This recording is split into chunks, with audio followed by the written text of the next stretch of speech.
My name is James Reuter, and I'm in the wooden pallet recycling and manufacturing industry. We service the local market in Denver, Colorado, and we ship about 500 or 600 miles in the region around Denver.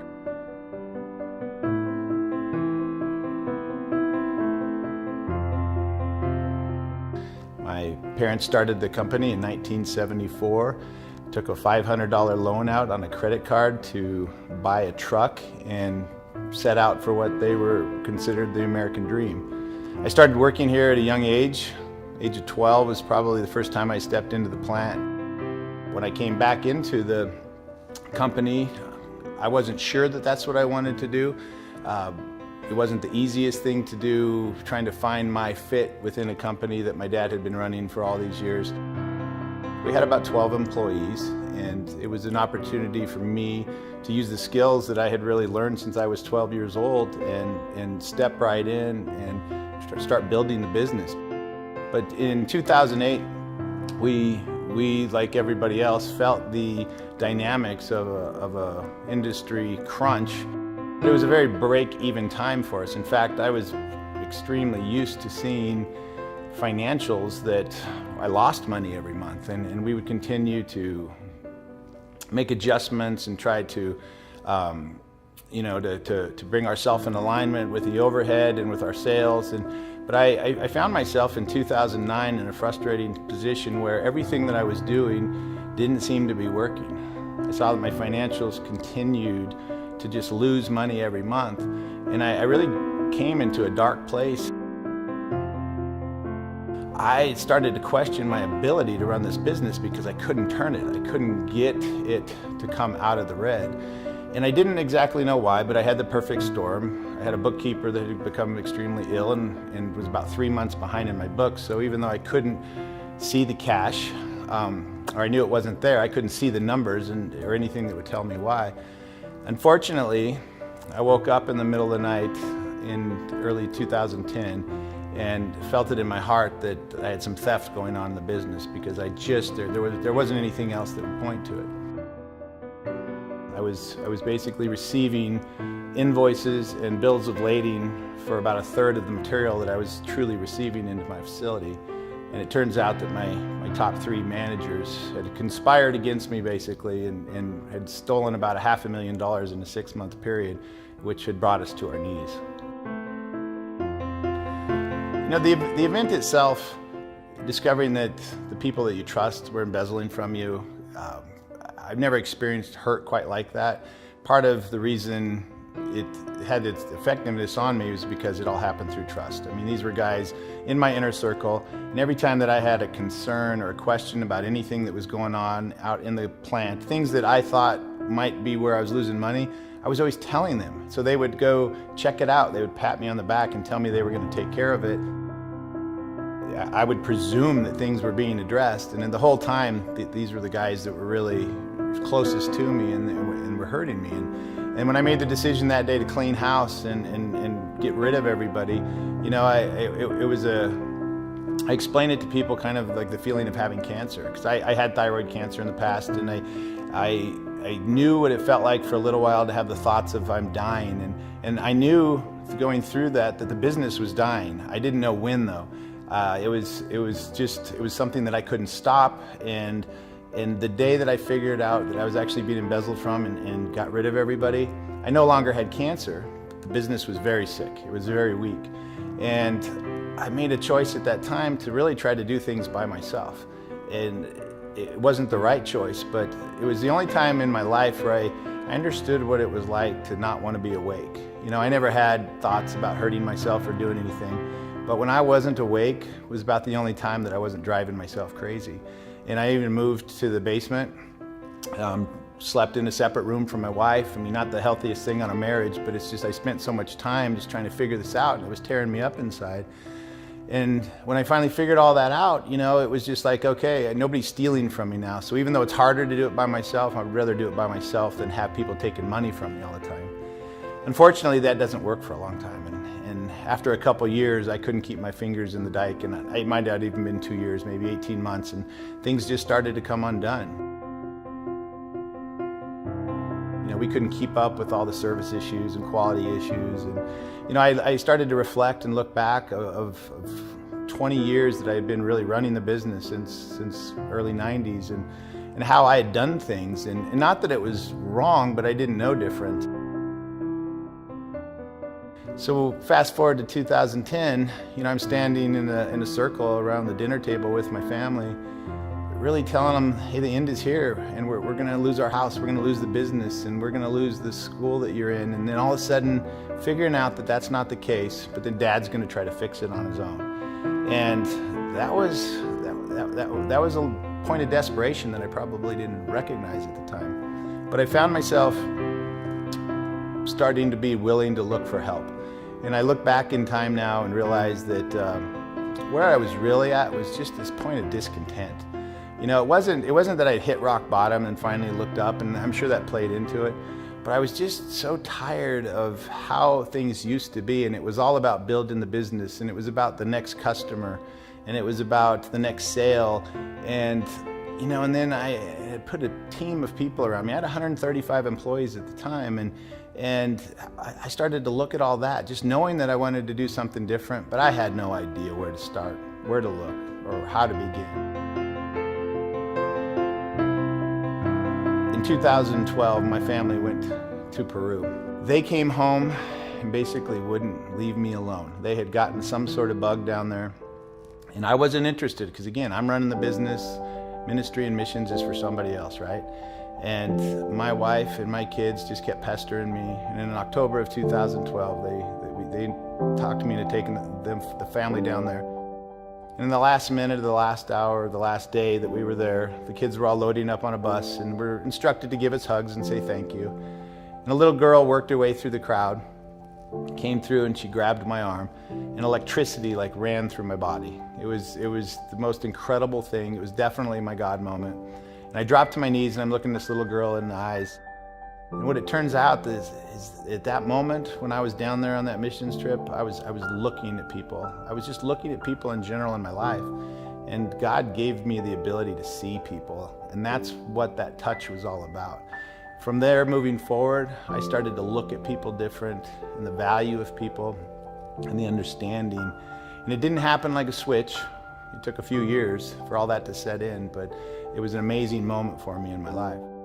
By dumb luck, I found myself at a leadership conference in Denver, Colorado in 2013 that was full of Christian-minded men. And I thought I was going to meet with a chair at this event, and it turns out it was a complete full-blown conference. And a gentleman by the name of Paul Carine was presenting the concept on a book he wrote about kingdom economics and how the formulas in God's kingdom don't work like the world's formulas, and that things are actually supernatural. And he started to present the thought process to me of that I didn't have to break the nut every day. It wasn't my responsibility to make it happen, because the business truly belonged to God. If he made everything and everything belonged to him, then this business belonged to him, and I was actually a steward of this company, and that he was the owner.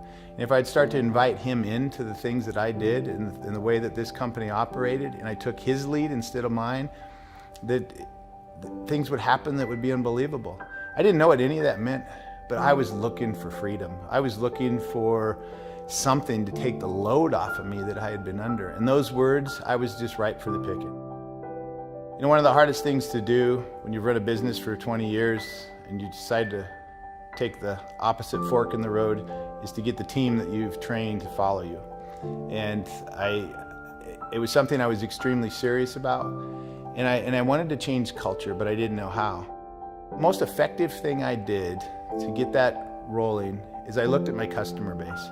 And we're always going to have difficult customers. We're going to have customers that are problematic and that we're going to need to step in with and try to solve those problems. We might even have to train our customers so that they're not always in a crisis, even if that comes down to us managing their inventory for them. But when we've got customers that treat us poorly, that bring a poison into our business, meaning they talk foul to us, they curse at us, or their poor ability to run their company becomes our problem all the time, and no matter what we do, we can't fix it. You know, when I heard this concept that the Lord was my provider, I embraced it.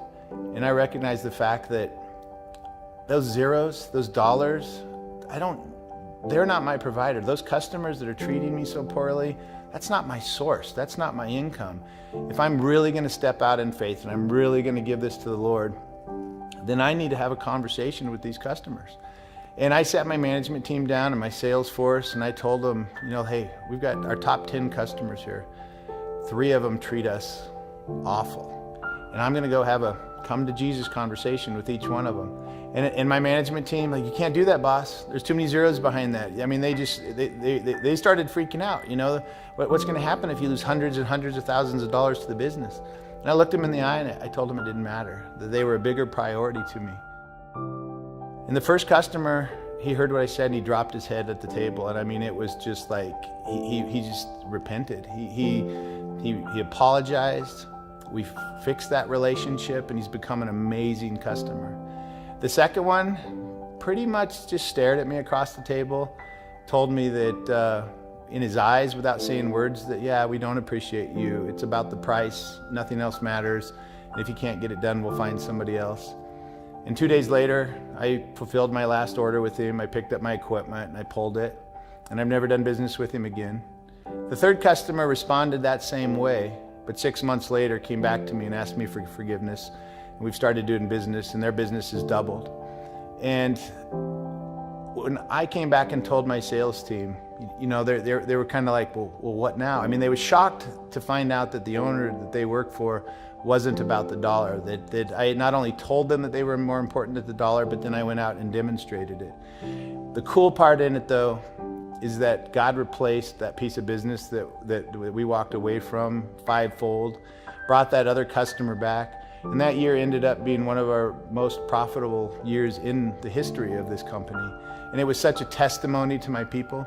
But what that really turned into is like, okay, I've protected you from the outside, and now I'm looking for you as leaders to start holding each other accountable.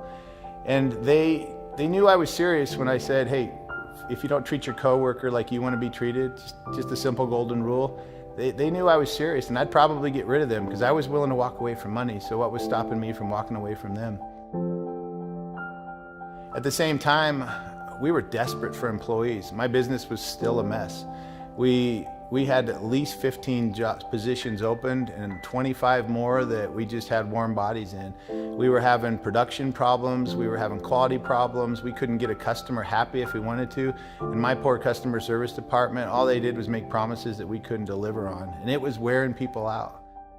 Out of desperation, I sat down with my team and I decided to reach out to some agencies that place refugees.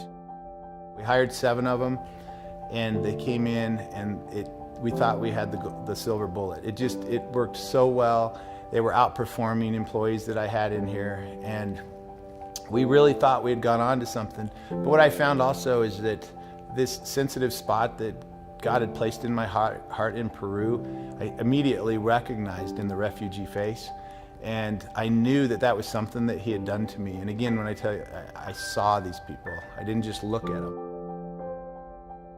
You know, in 2017, looking back, it's so much easier to make sense of the story, right? And, you know, I had this moment when I hired my first group of refugees. A lady wanted to come and see me, and she brought me this book. And the book talked about, she wanted to give me the book primarily for one reason, because it had a neat story in there about the people from the Carine tribe from Burma, and how they had a love for God, and that this didn't happen accidentally, that they were kind of brought under my care because we were like-minded.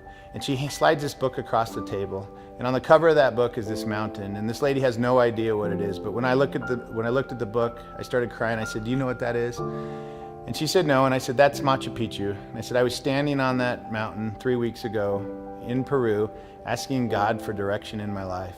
And I had no idea that it was going to be the solution that he brought me personally was going to be these people from Burma." And I opened the book in chapter 2 where it covered the Inca people from Burma, and chapter 3 were the Carine from Burma. But it was this kiss on the forehead from my Lord. You know, my relationship with Jesus is easiest to understand as Abba Father. I spent so many years making him so big that I couldn't reach him, that I couldn't touch him. And for me to picture him the way I picture my love with my children, and I just see him bending over with his hands on his knees, looking down at me as I'm looking up at him and kissing me on the forehead. And that was this first moment in time where it was just like, you silly little boy, I love you. That didn't just happen, and I'm so proud. And from that moment on, I started to see him revealed in so many things that we were doing as I just continued to let him take the wheel and have his hands on his business here. You know, through this process, one of the things that I clearly heard from the Lord, he gave me the word to be bold. And I didn't know what that meant, but I asked him, Lord, I said, would make my heart race when you want me to be bold. Because if my heart's racing and I'm too nervous to do it, then I know I'm supposed to do it. And I want that to be a calling that you've given me. And I have tried to take every opportunity, when somebody asks me, I don't throw God on anybody. I don't throw Jesus on anybody. But I try to be the aroma of Christ inside of this business. And all that means is simply being loved. And I have more purpose in my life than I've ever had. If you came and offered me to buy this business 5 years ago, I would have given you a sweet deal. And I wouldn't let go of this thing for anything. This is the reason I get up every day, to come out and to see these smiling faces. And if God wants this business to double, if he wants it to stay the same, I'm gonna leave that up to him. But I will gladly serve his flock in any capacity that I can, because there is so much fulfillment in that. There is so much excitement to see people receive that and I understand for the first time what it means to raise disciples, because when you raise up your team and then you see them carry it down the line, there's nothing that makes you more proud, because that's what we're called to do. It's not if we're supposed to do this, and we've absolutely been called to do something different with our lives. We're called to take care of others. We're called to have an impact in our circle of influence. And it's much easier for us to find reasons not to do it, but I would challenge you to be more concerned what happens if you don't do what God's called you to do.